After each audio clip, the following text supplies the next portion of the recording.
when Willow was about to marry me. I discovered a diary she wrote when she was 16. She wrote, "Being pursued by this idiot is really disgusting. Does he think that just because I accepted his gift, it means I like him? How shameless." I was utterly shocked. I had thought that her agreeing to my pursuit was a mutual affection, leading to a happy ending. But in the end, it was all just a lie. Chapter 1. The summer night had a hint of coolness. Willow didn't say a word when she stepped into the house. I took off my coat and sat down beside her. Mrs. Lu handed me a cup of tea, signaling for me to relax. She turned to Willow and said, "You and George have been together for 7 years. If you don't want to marry him, just break up with him already. The house is bought, the furniture is all in place, and you've been silent for so long. Do you want to get married or not? George not urging you is because he's patient, not an excuse for your selfishness." Mrs. Lu's face turned red with anger. She paused for a moment and continued, "Why aren't you speaking?" I quickly reassured her. "It's fine, Mrs. Lu. Really, there's no rush." She sighed and turned her head. "How can it be, no rush? This girl is stringing you along, and it's just too much. I really don't understand. What is she trying to do?" Willow, fidgeting with her nails, kept a cold expression throughout, only lifting her head in defiance after Mrs. Lu finished speaking and said, "Fine, I'll marry him. You can arrange it however you want." She stood up, stomped up the stairs in her high heels, and didn't even glance at me once. My heart tightened, and I lowered my head to say a few words to Mrs. Lu before quickly running upstairs after her. From the bathroom, the sound of water running echoed. Willow was taking a shower. I sat on the bed, absent-mindedly staring at the floor. I tried to keep my tone calm as I asked, "Do you not want to get married?" The sound of water was too loud. She didn't hear me. Turning off the water, she opened the door, wrapped in a bathrobe. She asked, "What did you say?" Her hair was damp, and she hadn't even had time to dry off. Water droplets slid from her bright, almond-shaped eyes down to her collarbones. I felt a little awkward and didn't know what to say. She said, "Close your eyes." With a cold snort, she grabbed some clothes from the chair. I nodded without looking at her. It wasn't until she handed me the hairdryer and said, "Get dressed. You can open your eyes now," that I slowly opened my eyes. She was fully dressed,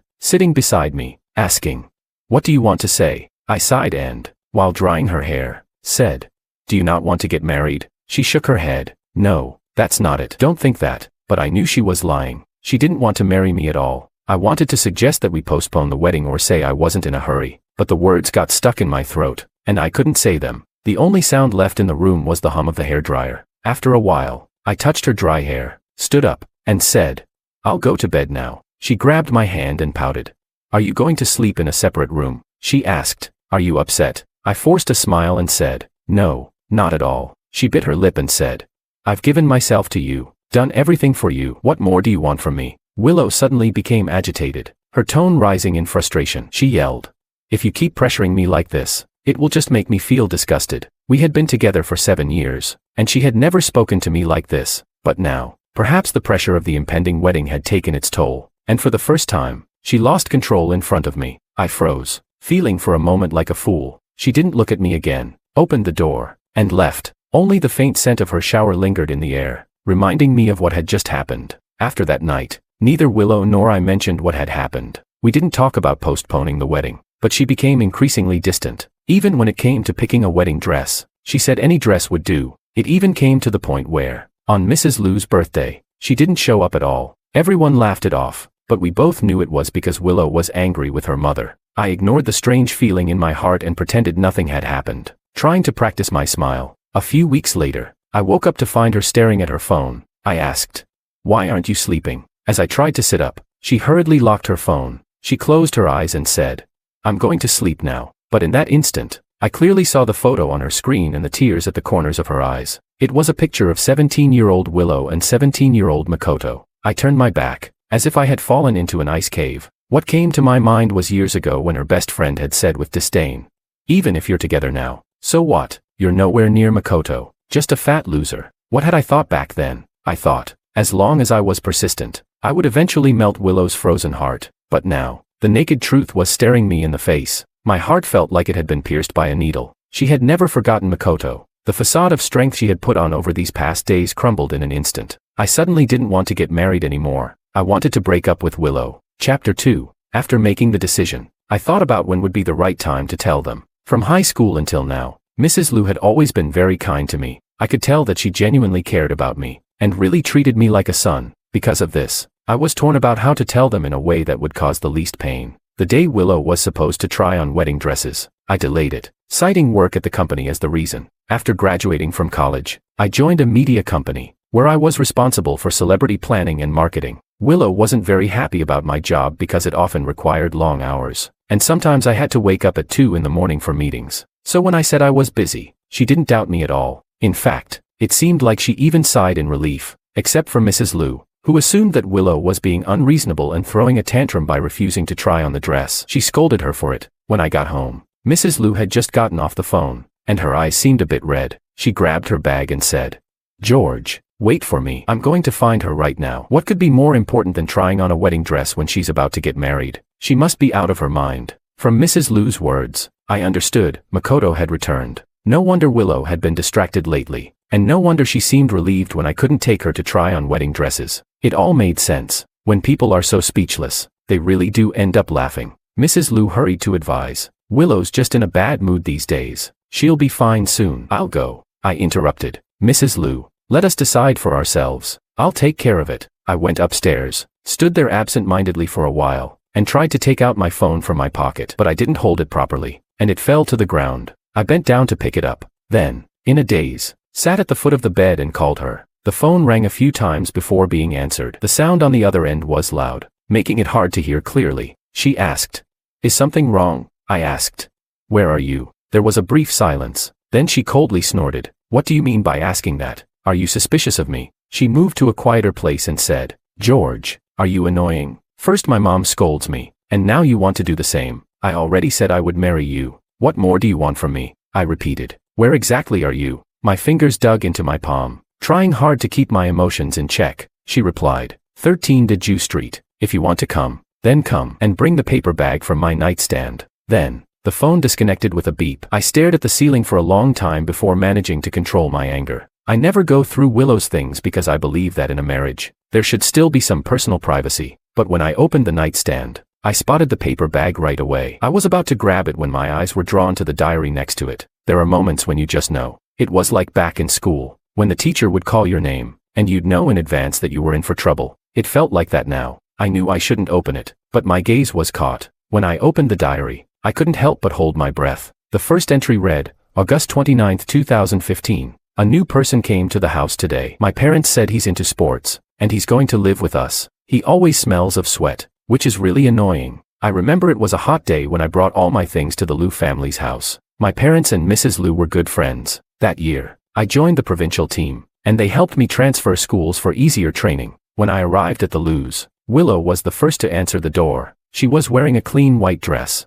her gentle features radiating a calm elegance. She smiled at me, led me into the room, then turned and asked, "I'm Willow. What's your name?" "George." She nodded and handed me a bag of snacks, saying, "These are from me and my mom. If you need anything, just let us know. We're here to help." She was so kind and cute back then. As I stood there, awkward and shy, watching her smile, it felt like a soft seed had been planted in my heart. I never imagined that this was how she saw me at the time. Another entry read, November 5, 2015. I always felt like his gaze on me was strange. Could it be that he really likes me? He even gave me a birthday gift, a wooden cat carving he made himself. Maria asked for it, so I gave it to her. I felt a shiver down my spine. January 3, 2016. I hate how they joke about us. March 7, 2016. He really confessed to me. How embarrassing. Does he really think he's the male protagonist in some novel? How long until he moves out?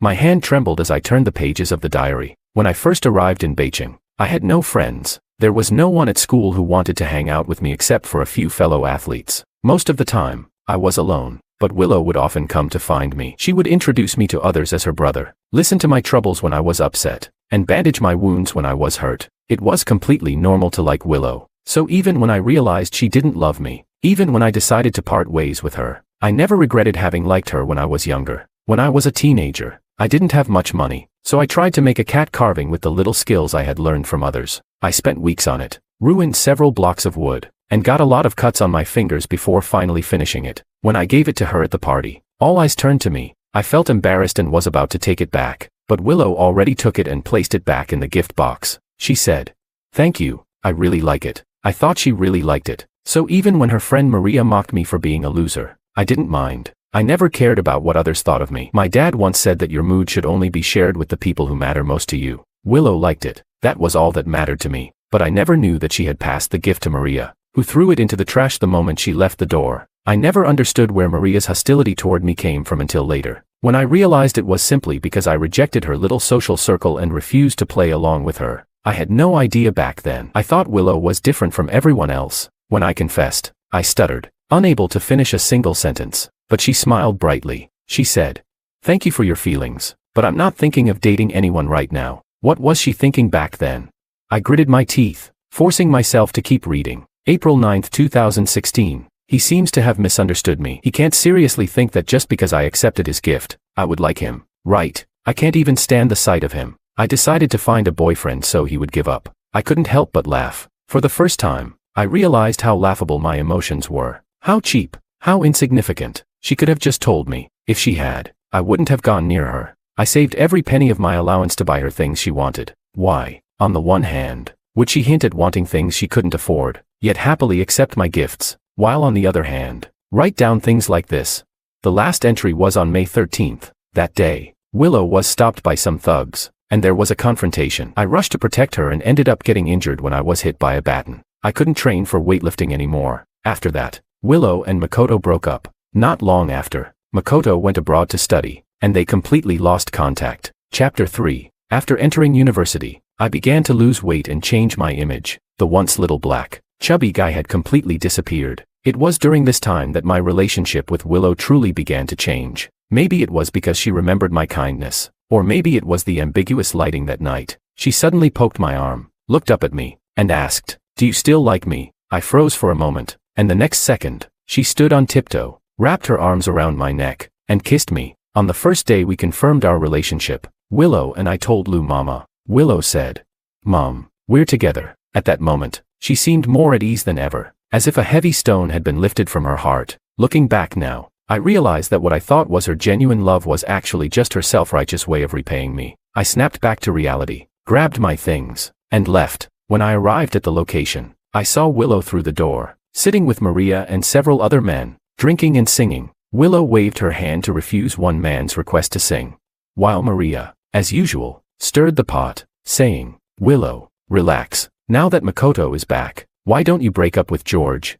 You didn't really fall for him, did you?" I still remember the first time I saw him. He was so dark and fat, such a fool, handing you that ugly wooden sculpture. It nearly made me gag. Willow replied, "Are you annoying?" She put down the microphone, about to say something, when the door suddenly opened from the outside. Everyone in the room froze. Willow looked slightly flustered for a moment, but seeing me standing there as usual, she calmed down. I handed her the paper bag and said, "Here's what you asked for." "Thank you." She paused, about to explain something. When she saw the diary in my hand, I asked, "Was it fun?" I couldn't control my emotions, and I snapped, "Was it fun, Willow?" I slammed the diary on the floor. She remained still, her eyes filled with panic. She seemed to want to grab my arm but was quickly avoided. Maria stepped forward and shoved me, saying, "Are you crazy?" The sound of a slap echoed as I struck Maria across the face. I angrily scolded her. "Who do you think you are? I'm talking to her. What are you interrupting for? I've put up with you for so long, you nasty bitch. For years you've been talking behind my back, calling me fat, a loser, and self-important. I've heard enough of that crap. So what if I'm a weightlifter? Is it so shameful that I gained weight for my profession? Who the hell do you think you are to look down on me? My parents have never criticized my weight or appearance. What are you, then? Go look in the mirror and stop pretending to be some socialite. You're just a little thug." Willow's shadow. The thing I find the most disgusting is how you've clung to me like a damn leech for all these years. If you didn't know better, you'd think I dug up your family's tomb. My eyes were bloodshot with rage. Maria stood frozen, looking hurt but not saying a word. Willow grabbed my arm and said, "George, calm down." I shoved her away and gritted my teeth. "I've been calm enough." I picked up the diary from the floor and opened it, showing it to her. The more I read, the paler Willow's face became. She muttered, "Let me explain." "Explain what?" "Break up." I laughed, my gaze full of venom. "Honestly, just thinking about it makes me sick." I turned without looking back and walked out. Willow tried to chase after me but I stopped her. I asked, "Are you chasing me because you want to marry me?" She stood frozen in place, not moving. She watched me walk away, step by step,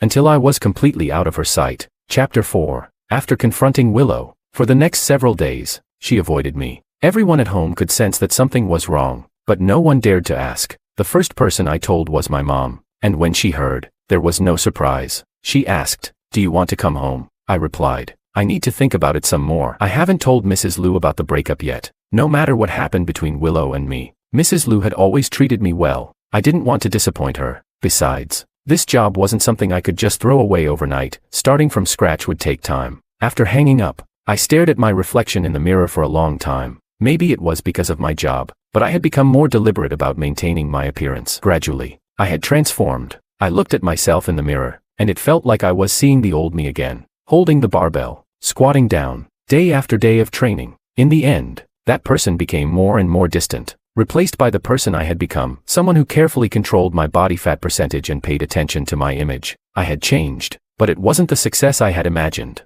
I missed the version of myself who sweated freely for the future, caring only about ability and not appearance. Life's decisions often come down to a single thought. That evening, I made a big meal. I didn't want to be like Willow, someone who dragged their feet and left things unresolved. I knew I had to be the one to end things. Otherwise, Mrs. Lu would never let it go. After finishing the meal, I spoke up. I've broken up with Willow. Before she could say anything, I added, I'm the one who ended it. Mrs. Lu's eyes immediately filled with tears. I served her a bowl of rice and softly comforted her. I know Mrs. Lu sees me as her own son, but when it comes to relationships, we can't force things. Honestly, I don't have feelings for Willow anymore. I'm planning to quit my job. I've already submitted my resignation letter. Once I finish the handover, I'll be going back home. Mrs. Lu, I smiled at her. If you miss me, you can come visit. Mrs. Lu didn't say anything. She just cried nonstop. After a long while, she finally choked out, It's Willow. That girl is too willful. If I had known.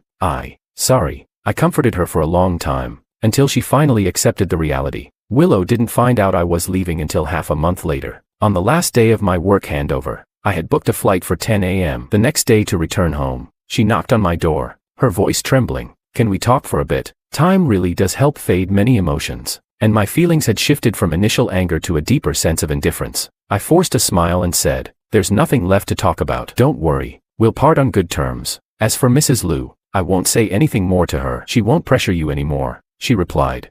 That's not what I meant. I opened the door. Willow met my gaze, a look of melancholy on her face. She seemed to have not slept well for some time, her exhaustion showing clearly. She asked, What time is your flight tomorrow? Can I come with you? Up to you. With that, I shut the door. The next day, Willow and I went to the airport together. I agreed because, well, it would be the last time. Even for Mrs. Lu's sake, I didn't want things to get too awkward. After getting out of the car, I grabbed my luggage and was about to leave. She instinctively grabbed the handle. We tugged at it for a while, and I lost patience, my eyes cold. She lowered her gaze in guilt and slowly released her grip. She said, Don't forget to keep in touch. I scoffed and walked away without looking back. Before boarding the plane, the first thing I did was block Willow's number. Cutting ties completely was the best outcome for us. Chapter 5. After returning home, the first thing I did was sleep for 3 days and nights straight. My hometown is nothing like the big city. Its pace is always slow, so slow. After the wedding was called off,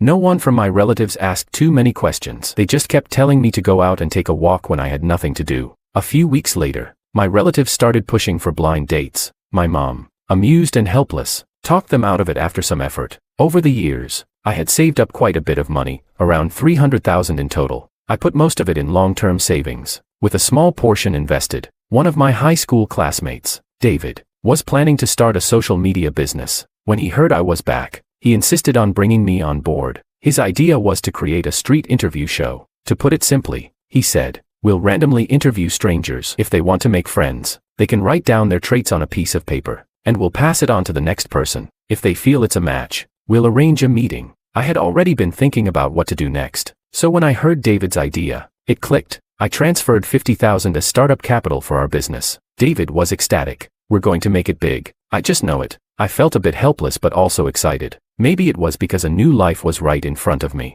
Whether it succeeded or failed, I was thrilled by the new scenery and possibilities that awaited me. After preparing to start our social media venture, we began planning the first shoot. Our first location was the University District, where we randomly grabbed a few passers-by, but the response was lukewarm. So, we decided to try filming at a primary school. This time, it went much smoother. There's always less tension when working with younger kids. After the shoot, we planned to grab a bite. Suddenly, David tapped me on the shoulder. There's a pretty girl over there. Not far from us, under the shade of a tree, stood a girl in a white dress. She had a slender figure and a fresh, innocent look. It seemed like she had been watching us for a while. She walked over and, with slightly flushed cheeks, asked, "Hey, is this a social platform?" She handed me her phone and asked, "Can I get to know you?" Just as she spoke, my phone dinged with a new message. It was from an unfamiliar number. The message contained a photo of Willow and Makoto holding hands. The text read, "They're together now." Without a doubt, I knew who it was from. A surge of anger rose within me. I quickly replied, "Want another slap?"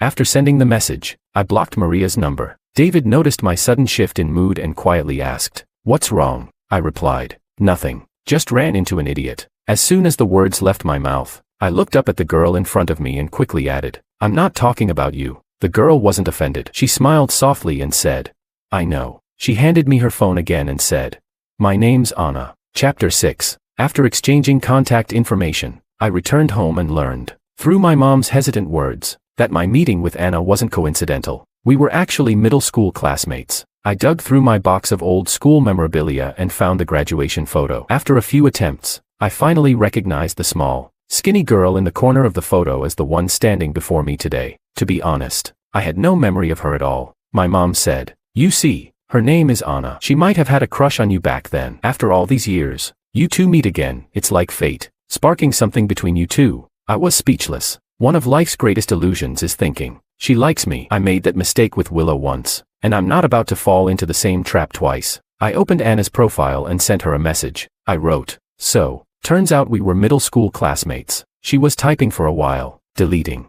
and then finally responded, "You don't mind, do you?" I replied, "What would I mind?" She responded, "Well then, can we hang out more often?" She followed up with, "I don't really have any friends around here." Over the next little while, Anna would randomly pop up in my messages. Eventually, she started helping us with video recording for our project. Her personality was interesting, lively, kind, and energetic. She could strike up a conversation with anyone, even elderly people in their 80s. As for my mom, she was even more enthusiastic. One time, when they met, she insisted on bringing Anna home for dinner. I was speechless and said, "You've changed. You're not the same as the first time I saw you." She didn't quite catch on at first. When she realized I was referring to her transformation from a quiet, pure girl into a lively, friendly girl next door, she tucked a strand of hair behind her ear and said with a proud smile, "Because I think first impressions are important." I laughed and shook my head. I wasn't a complete fool. I understood what she meant, but I wasn't looking to start a new relationship. So, I directly told her my thoughts. That day, she came to me holding her orange tabby cat and said, "Look, this cat used to have no one to adopt it. Everyone thought orange cats eat too much and get fat too easily, so no one wanted to take it in. It was so pitiful, all alone." I nodded in agreement, moved by the sentiment. She continued, "So I took it in and even made sure it had the right food. It's such a small act, but it makes the cat so happy. Isn't that a good deed?" I couldn't find anything to say in response. It was as if some invisible force was keeping me from agreeing. She went on, "And I've been here for so many years with no friends. It's just me and the cat every day. Nothing but the cat. Doesn't that seem lonely? Shouldn't good people be rewarded?" I asked, "So, what are you asking?" She hesitated for a moment before saying, "So, can you be my first friend? Just consider it a good deed on your part." The world seemed to fall silent. The moonlight shone dimly on the girl in front of me. She was clearly nervous, almost as if every second of my hesitation was sealing her fate. I took the cat from her, looked at her, and typed into my phone, "Hello, new friend." Anna smiled. Chapter 7. I received a message from Willow 2 months later. She had a new phone and reached out to me. I had blocked her, but she kept changing numbers. One time,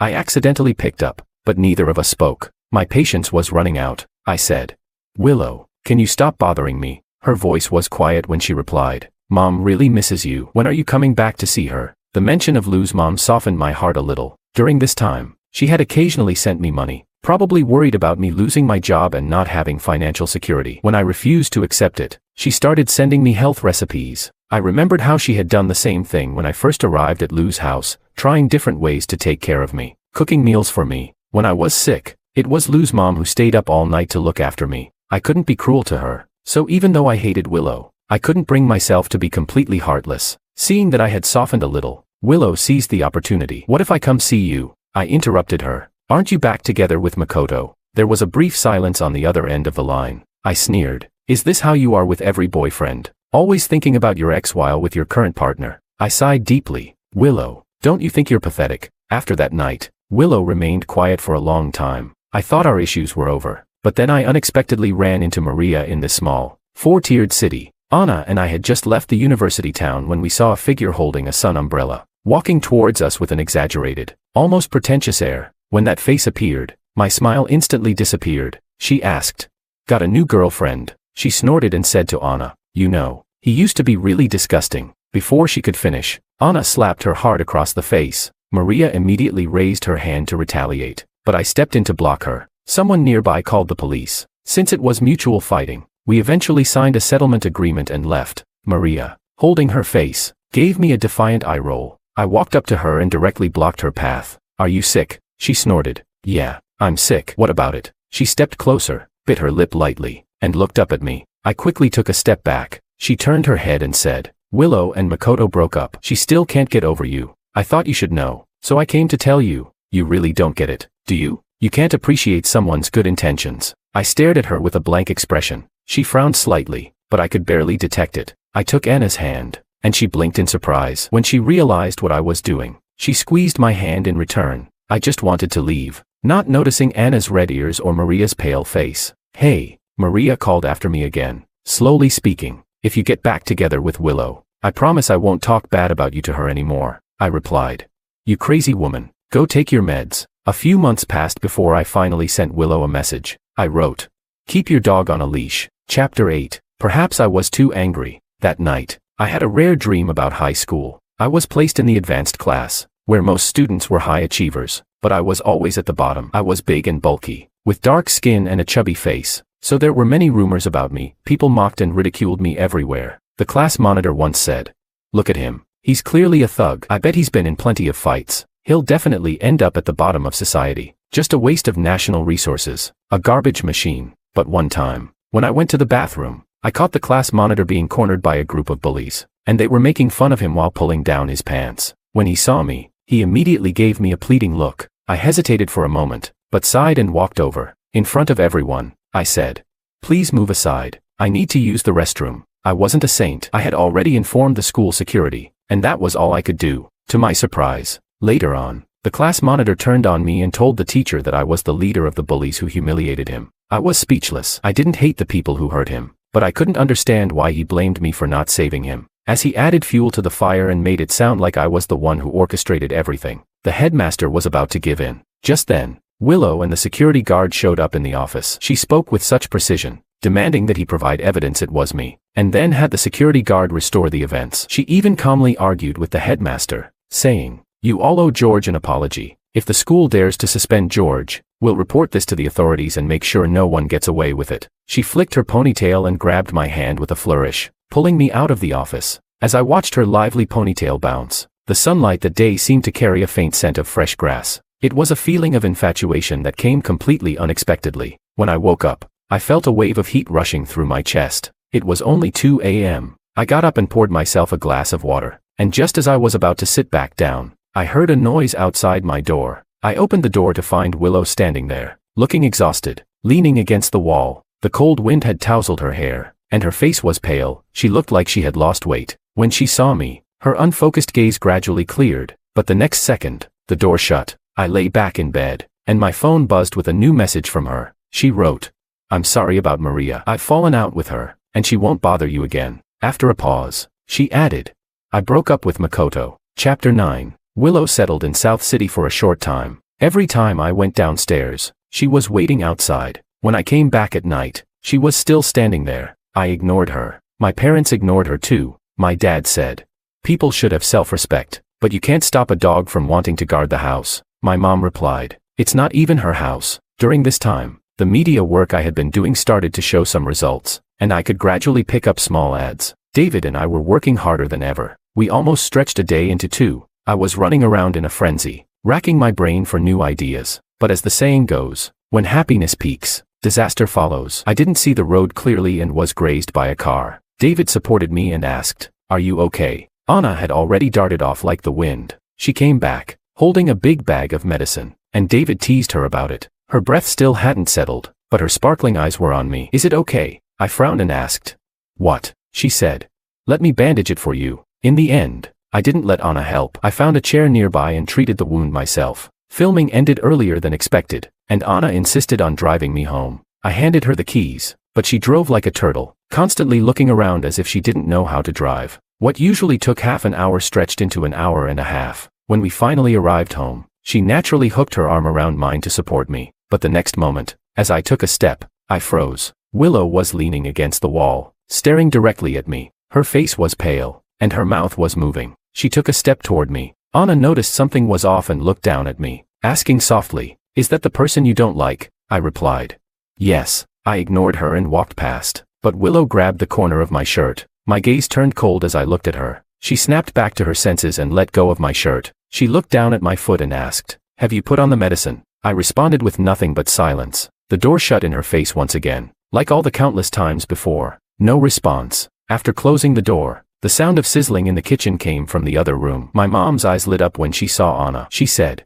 "Anna, stay for dinner." Anna hesitated and glanced at me. I nodded and said, "Don't be shy. It's rare for my mom to be so enthusiastic. You'll have to eat a lot." She smiled happily, a hint of dimples at the corners of her mouth. I asked her, "Aren't you curious who she is?" She said, "I guessed, but it's not important." She leaned in closer and whispered, "If you don't like her, then she's not important." After dinner, it was already 9 o'clock. The moon had risen. I saw her off downstairs. As soon as I opened the door, my mom's smile faded. She said, "It's a bit scary, standing here so late." Anna looked at Willow and gave a knowing smile, saying, "Goodbye, Mrs. Liu." After sending her out, I reminded Anna to call me when she got home. But then, Anna pressed close to me and said, looking pitiful, "Can I have a hug? Like just a normal friend's hug?" I nodded and gave her a gentle hug, but in the next moment, Anna was pulled away. Willow yanked her, raising her hand as if to slap her. I gritted my teeth and shouted, "Willow!" She froze. Her eyes reddened. I couldn't understand the look on her face. She had wanted to break up with me, but now, she was acting like this. Anna hid behind me, saying, "George, she's really scary." Willow, not giving up, asked, "Who is she?" "Your girlfriend." I put a hand on my forehead and said, "Willow, we've broken up." She replied, "I know." Her voice faltered, and tears streamed down her face. She sobbed, her words coming out in a messy, broken way. "But I regret it. I regret it, George," I responded. "But I don't regret it." I rejected her bluntly, saying, "I don't regret breaking up with you, and I won't regret leaving North City. So no, I won't be turning back. Whether or not I have a girlfriend, whether it's her or someone else, who I marry in the future, none of that has anything to do with you, because that person will never be you." The sword of Damocles fell completely. The hope in her eyes vanished entirely. That night, Willow didn't stay downstairs. Months later, one night, I received a message from Willow. It had been 2 months since we last met. She asked, "Can we meet? Just to say goodbye." "This time," I replied. "Okay." Outside the window, it began to snow lightly, the world draped in silver. Before I knew it, this year seemed to be coming to an end. It was an end, and yet, a beginning. Chapter 10. I arranged to meet Willow at a nearby cafe. Thick snow covered the ground, and the sanitation workers were already out early. When I stepped outside, the only marks left on the road were the tire tracks. The snow on the sidewalk hadn't been fully cleared, and the top layer had turned to ice. I kicked it lightly, and what looked like hard snow quickly scattered. I couldn't help but chuckle, but the smile quickly froze as I saw Willow standing not far away, her gaze fixed on me. For a brief moment, it felt like I was back in high school. Winter snow, my favorite thing was building snowballs and then kicking them away. Willow opened the window and called out, "Mom says come upstairs for dinner." "Okay," I smiled back, then turned and ran back into the house. When I walked over to her, Willow sighed softly in my ear. I thought we were really back in the past. She gave a bitter smile and said, "But this time, it's for goodbye." We sat at opposite ends of the table. I ordered a cup of coffee, glanced at the time, and said, "I only have an hour." She sat down and said, "I'm sorry about the diary." I replied, "I don't mind that." She hesitated, twirling her fingers nervously. If it weren't for the diary, I interrupted her. "There's no if. Even without the diary, we would never have worked." She pursed her lips and said, "I've always had a question. After all those years together, why didn't you even give me a chance?" I suppressed the frustration rising in me and asked, "Then let me ask you, why did you get together with me in the first place?" She didn't answer. I spoke for her. To repay a debt. I summarized the absurdity of the situation. I slowly smiled and said, "What gave you the right to think that your feelings for me were some kind of gift, just because you liked me, because you thought I was a simp?" But the truth is, not long after confessing to you, I had already moved on. The reason I saved you back then was because of our connection. If it had been anyone else, I would have done the same. If you hadn't given me hope later on, I would have moved on quickly and started a new life. I treated you well because I thought you deserved it. That's why I treated you well. I lowered my head and stirred my coffee, unable to stop myself from smiling. I said, Willow, love may be beautiful, but it hasn't yet become big enough to ruin someone's life. Even without you, I would still be living my life well. What I care about is that you had so many chances to tell me you didn't love me, but instead, you chose the worst possible way to tie us together. You wasted 7 years of your life. You wasted mine too. Willow suddenly stood up, her eyes full of panic, trying to explain but not knowing where to start. She closed her eyes, her tear-filled eyes looking down. No, it's me. It's my fault. I asked.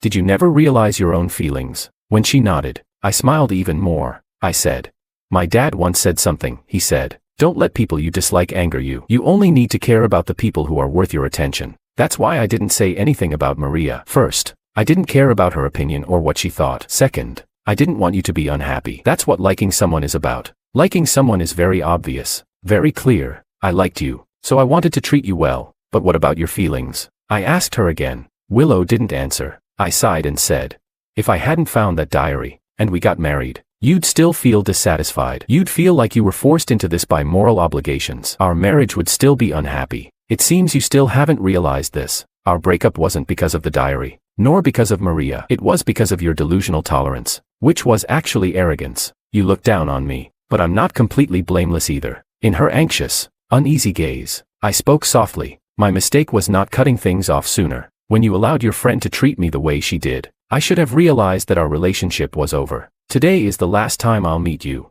Willow. For Mrs. Liu's sake, I put on my coat, and she hurriedly stood up. I said, let's not meet again, Willow. Without looking back, I turned and walked out. As I pushed the door open, my phone rang just in time. It was David, urging, is it done? The dinner is waiting for you. If you don't come soon, someone will fly out to look for you. I curved my lips into a small smile and replied, coming right now. Chapter 11. In March, I received a request from a young boy. In the season where the warmth of spring is just beginning but winter still lingers, he was wearing a thin school uniform. His left eye looked strange, almost like he had lost his vision. He stopped us in the middle of the street and said, big brother, can you make friends here? I want to make friends. The boy's name was Xiang Nguan. His parents had died in a car accident when he was young, and he had been raised by his grandmother. His grandmother often scolded him, calling him a door to misfortune, neglecting him and treating his left eye as a bad omen. His classmates bullied him as well. He said, no one likes me. Because of this request, we began looking in elementary schools everywhere. Finally, we found a girl at Lin E Elementary. She had a sweet smile, like a little sun. When we brought her over, she was skipping and hopping along. Her parents walked behind her, laughing helplessly. This child has been spoiled since she was little. As if worried we might misunderstand, she added, but she's not a bad child. Yes, not bad at all. Whether she was lively or quiet, wasn't that just who she was?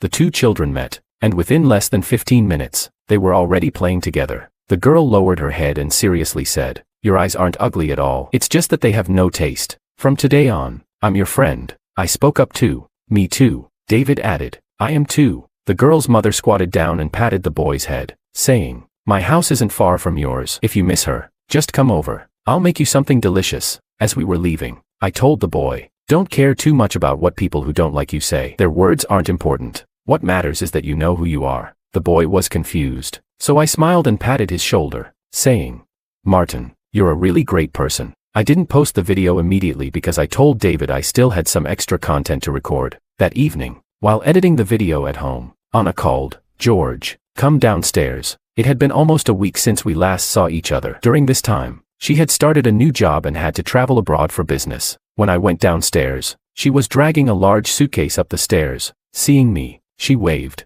I hurried to take the suitcase from her. She smiled and said, these are all your favorite snacks from middle school, sent by your ordinary friend. I couldn't help but laugh. Since I started dieting, I hadn't had any of these snacks. It felt strangely nostalgic. Our relationship never really progressed further. Later, one day, I asked, Anna, did you know me back then? She leaned closer to me and said, I didn't understand those things back then. I just really wanted to be friends with you. But you transferred schools not long after, and I was so sad. Back then, Anna was small and self-conscious, always walking with her head down. George, on the other hand, always had a defiant attitude, walking with his chest out, always ready to counter any unwarranted malice directed at him. At that age, Anna thought, I really want to be friends with George, but for all those years, she never dared to say a word to him. On the day she learned he was transferring schools, Anna stayed at home and cried. Anna never told George that when she was 23, they briefly crossed paths due to business at the company, but he didn't recognize her. She recognized him, though. Later, Anna returned to her hometown and heard that George was back. The first thing she did was to take the initiative. She wanted so badly to be friends with George. After really getting to know him, the fog that had once surrounded him cleared. She saw a more authentic person. Her feelings for him grew little by little, accumulating over time. The seed planted in middle school had now taken root and blossomed after many years. George was a bit shocked when he heard this, and said, "I never imagined anyone would want to be friends with me back then." Anna tilted her chin and looked at him, saying, "You shine on your own. Like-minded people will always be drawn to you." She thanked fate for bringing them back together after all these years. Epilogue. After parting ways with George at the cafe, Willow never messaged him again. The years of affection between them had turned into something like this, and every time she thought about it, her heart ached with pain. But the one responsible for all of this was also her. After Maria made a scene at his place, they had a big fight. She couldn't understand why Maria kept humiliating George. It wasn't until Maria repeatedly said, "Then why don't you go get George back? What's so great about Nan City that he has to stay there?" that Willow began to sense something different in her twisted words. She asked, "Do you like George?" Maria, with her habitual eye roll, replied, "How could I like that guy who acts all cold and aloof?" Willow said, "You do like him." Maria stopped pretending, and in an act of giving up, she said, "So what if I do? Why does he always look at me like I'm garbage? If he were even a little bit nice to me, I wouldn't treat him like that." Upon hearing this, Willow was shocked, but even more so, she felt regret. She had a friend who was always thinking about her boyfriend. Willow bit her lip and said, "But he hates you," Maria retorted. "Doesn't he hate you?" Willow answered, "I'm different from you. I have feelings for him," Maria responded. "But to George, it's all the same." Willow didn't pay much attention to Maria's words. She went to George's hometown, waiting like someone obsessed, lingering under his building. She wanted to tell George that she liked him. She had broken up with Makoto, and she didn't love him at all anymore. Could they start over? But George didn't give her that chance. Just as Maria had said, George hated her too. After George left, she sat in the cafe for a long time. When she stepped out, for a moment, she felt lost and directionless. She didn't know where to go. She and George had no home. No direction could lead her to the place that once was their home. She forced herself to stop thinking about him, throwing herself into work, but the exhaustion soon landed her in the hospital. In the hospital room, she opened George's account. There was a new video posted by him. One of the videos had a special message. It was addressed to a brave boy. "Hello, what are you doing right now? Are you buried in textbooks, or rushing through the busy streets of the city? Are you a student or a father? Are you doing well? Are you happy? Whatever your role, I still want to tell you today, you are amazing. I used to practice weightlifting, with a strong body and an appearance that the world didn't find attractive. I heard people gossip about me and degrade me, but none of that defined me. As a teenager, I always wanted to stand tall. I thought, what do they know? I could gain weight for training and practice day after day. Of course, I would be proud of the person I became. Likewise, I hope that you, the person watching this, are proud of yourself. After university, I worked in a big company in marketing. I struggled with the decision to quit, but eventually, I chose to leave. I returned to my hometown and decided to take it easy for a while. I am lucky. And it was during this time that I suddenly realized that life's margin for error is much larger than I imagined. When you realize you've taken the wrong path, it's okay to turn around. Rather than stubbornly walking into a dead end, making a new choice is more important. Of course, it's also okay if you don't turn around, because maybe the next moment will bring a pleasant surprise. Brave boy, I hope you are proud of yourself. I hope you learn to love yourself, just like I do. I'm very satisfied with who I am. Willow watched the video over and over again, almost as if torturing herself. The pain in her heart became clearer and sharper. She remembered the cold, indifferent gaze George had given her that day. That night, she dreamed. In the dream, it was snowing, and the boy was making a snowball. She ran over and threw herself into his arms. "George," she whispered. The boy lowered his head, his eyes bright and warm. Willow said, "Goodbye." In the dream, Willow said her final farewell to George. In the dream, it was the most beautiful season of life, but in reality, many years had passed, and everything had changed. It turned out that long ago, she should have said goodbye with dignity. She understood too late. She had let down both her and George's youth.